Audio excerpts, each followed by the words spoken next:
It's my honor and privilege to introduce a good friend, Bruce Carpenter. Bruce is the husband of our pianist, Candy Carpenter. He's a former banker and co-founder of a global banking software company.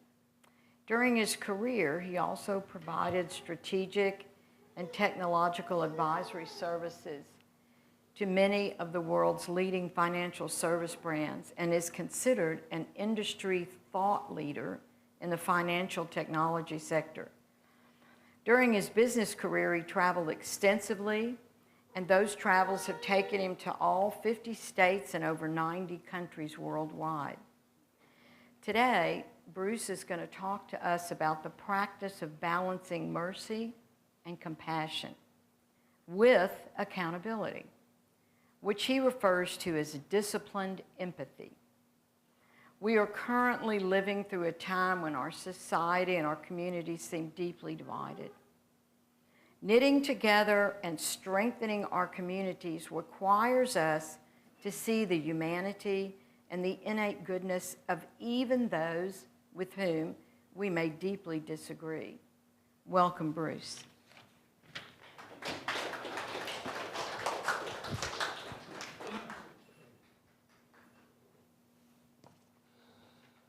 In late 2024,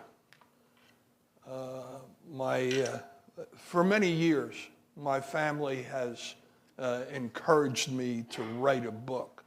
I have a problem that I'm not sure I have the intellectual discipline to stay on a single subject for the length of a book.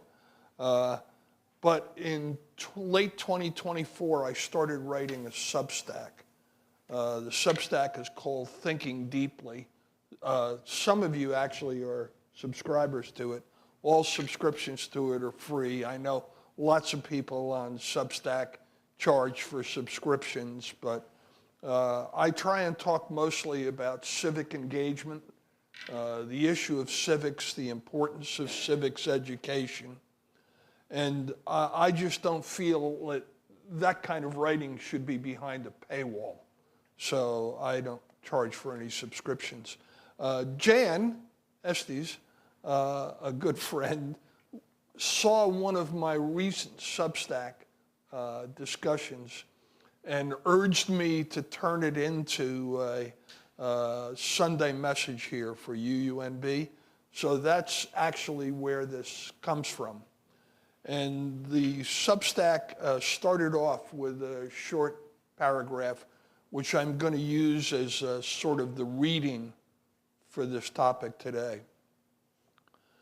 Everyone moves through the world carrying private burdens, most concealed, some visible.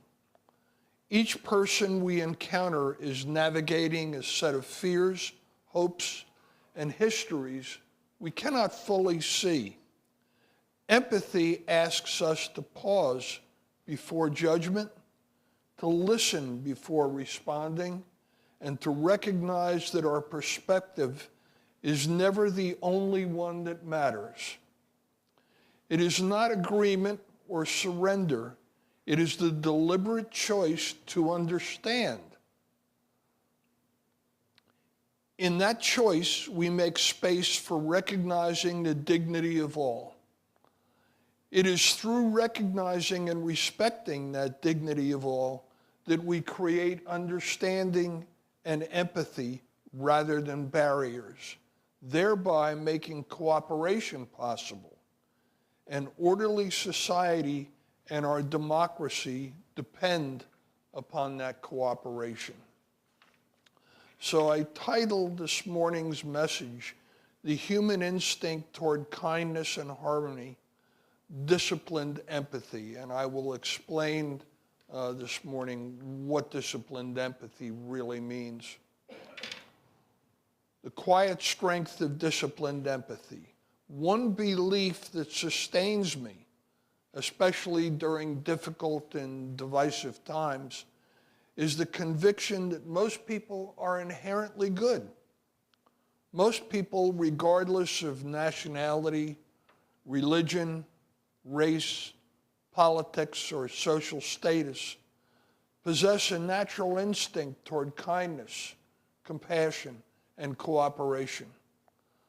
I've often referred to that quality as disciplined empathy, the conscious decision to care about the suffering, needs, and dignity of others, even when it is inconvenient, uncomfortable, or personally costly. When we encounter someone in pain, our first human instinct is often not cruelty, but compassion. We comfort the grieving, we feed the hungry, we rescue strangers after disasters, we gather around those who are injured, vulnerable, or afraid. We instinctively recognize the humanity in others because we understand, consciously or unconsciously, that our own survival and flourishing have always depended upon living together in some degree of harmony. Some people argue that this view is naive. They point to violence, corruption, hatred, greed, and exploitation as evidence that humanity is fundamentally selfish or cruel. Certainly, history provides many examples of terrible human behavior. Yet history also provides overwhelming evidence of generosity, sacrifice, courage, mutual aid, and moral progress. Civilization itself could not exist without cooperation. Families, communities, economies, governments, and cultures are all built upon trust and shared behavioral norms.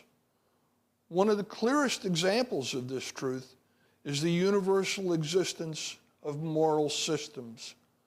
Every society throughout human history has developed ethical codes, religious traditions, philosophies, or cultural norms designed to encourage cooperation and discourage destructive behavior. Though those systems differ in doctrine and practice, they almost always share common principles. Do not murder, do not steal, care for the vulnerable, honor commitments, show mercy, and treat others fairly. Why would nearly every civilization independently develop similar moral frameworks unless there was something deeply human driving that need? I believe those systems exist because human beings possessed an innate desire to live in harmony with others. Kindness is not weakness. Compassion is not naivete. Empathy is not accidental. Those qualities are essential survival traits of social creatures who can only thrive together. At the same time, human societies also create laws, rules, and systems of accountability because not everyone consistently lives according to those moral instincts. Civilization requires both compassion and boundaries. The existence of those laws does not disprove humanity's goodness. Rather, it reflects humanity's understanding that protecting harmony sometimes requires restraining those who would violate it. Understanding this balance between empathy and accountability is essential if we hope to build healthier societies and stronger communities. Why human cooperation is essential to survival. Human beings are among the most socially dependent creatures on Earth. Unlike many predators, humans did not evolve with exceptional speed, strength, claws, or a natural armor. Our greatest evolutionary advantage was cooperation. Early human survival depended on living in groups. Communities protected one another from predators, shared food, cared for children, and defended the vulnerable.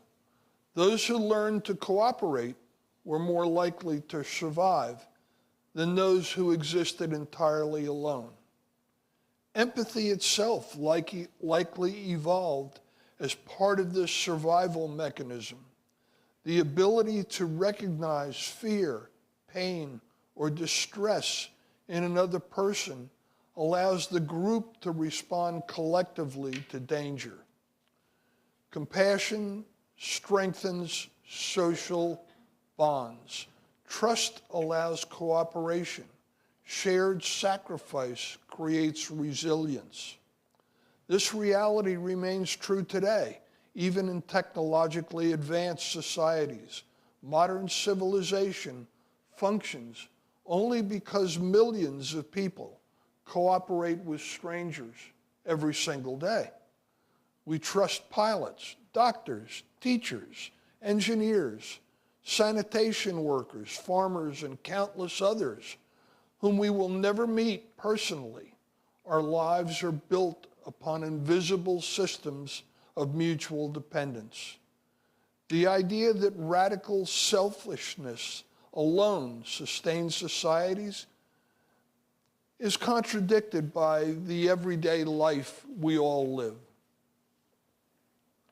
Even secular moral philosophies often arrive at similar principles centered around fairness, reciprocity, and dignity and social responsibility.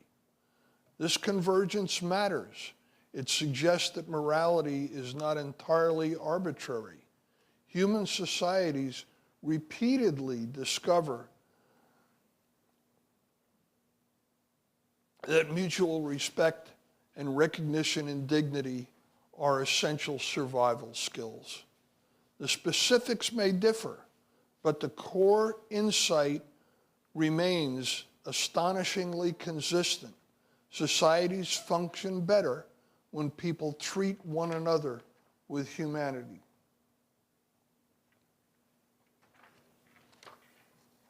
Empathy alone is not always enough. Genuine compassion requires discipline. It is easy to feel sympathy for people we already understand, agree with, or identify with. It is far harder to extend compassion toward those who are different from us, inconvenient to us, or even hostile towards us.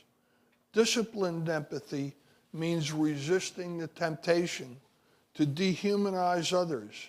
It means recognizing the humanity even of those with whom we strongly disagree. It requires patience, humility, and emotional restraint.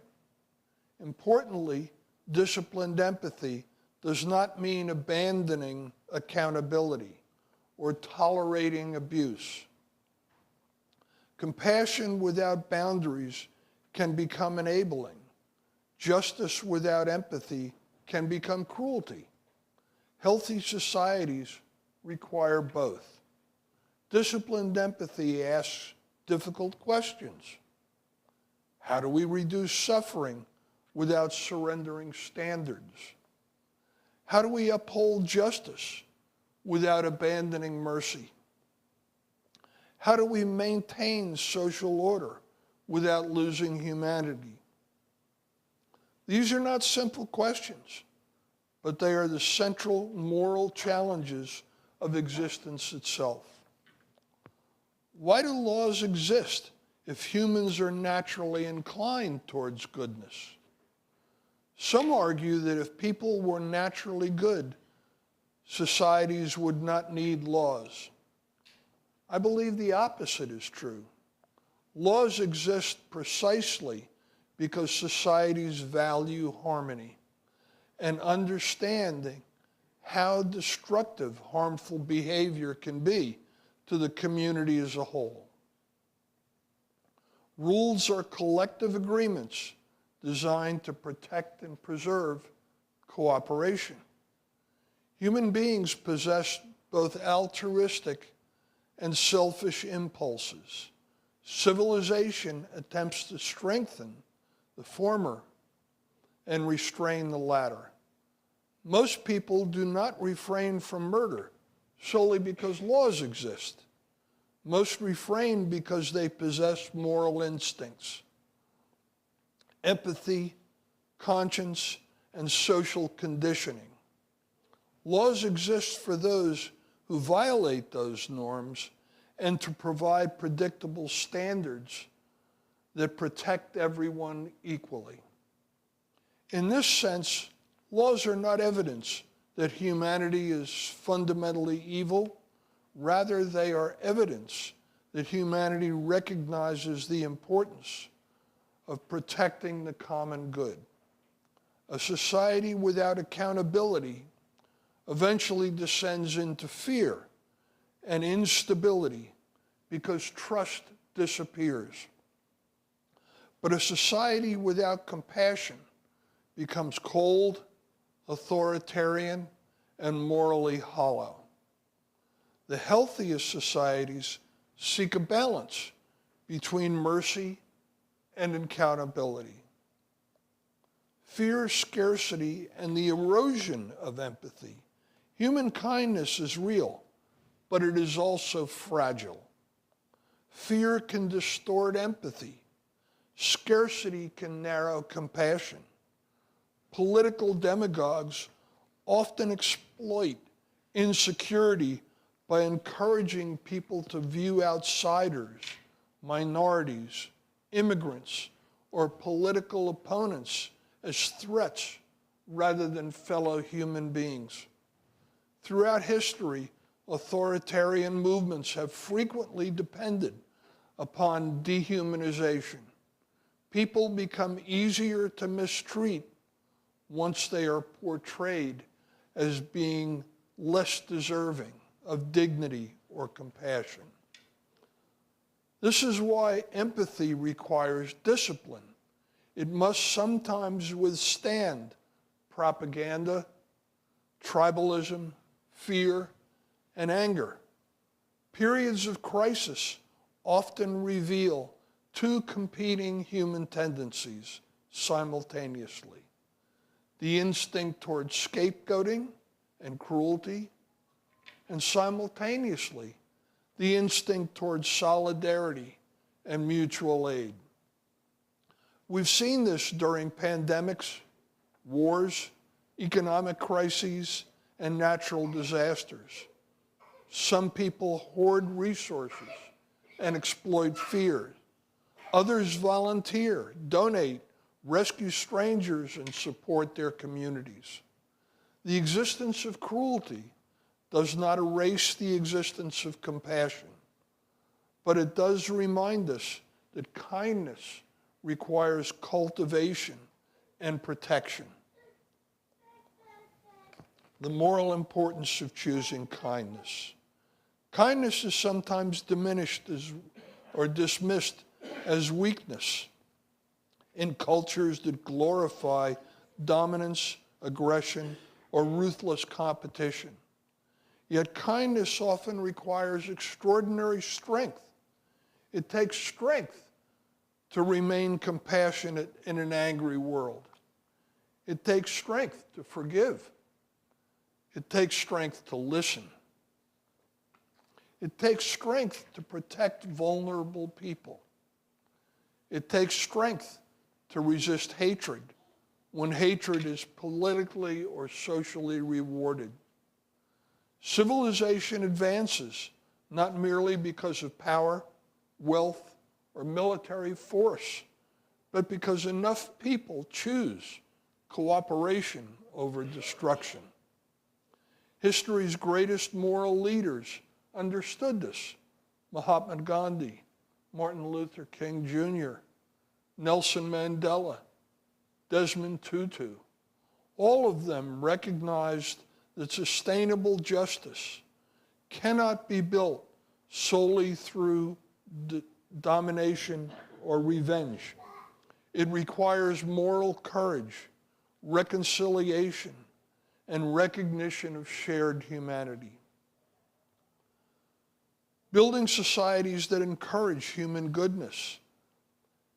If we believe human beings are capable of kindness and cooperation, then societies should be designed to encourage those traits rather than undermine them.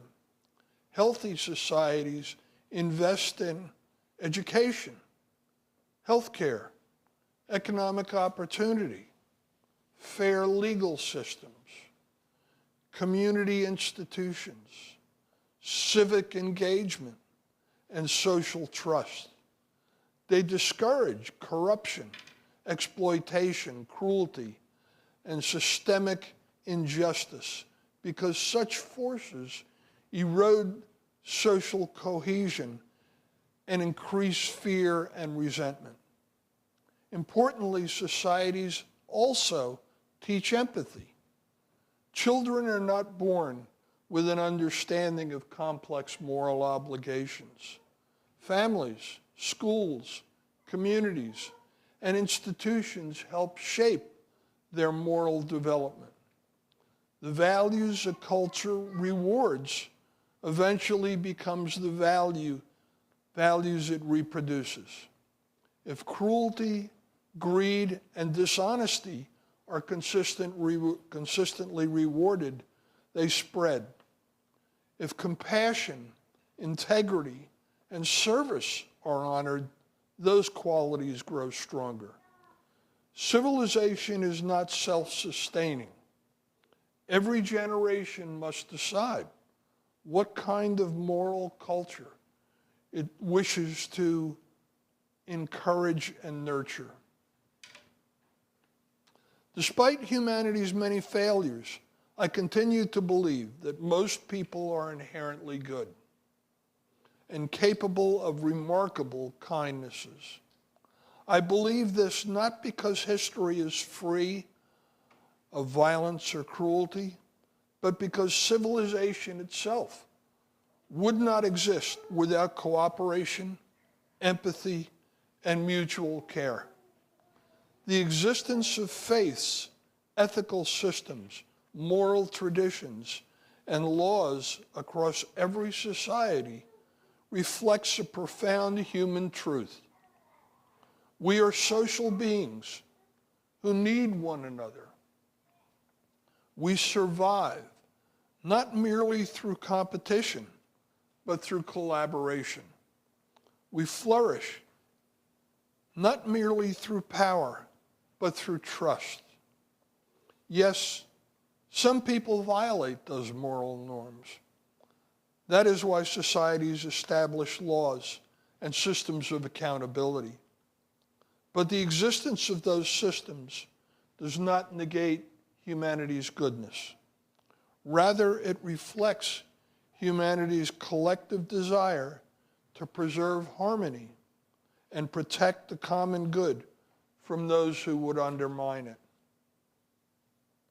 In times of division, fear, and anger, it can be tempting to surrender to cynicism and believe the worst about one another, yet cynicism is rarely constructive. Societies held together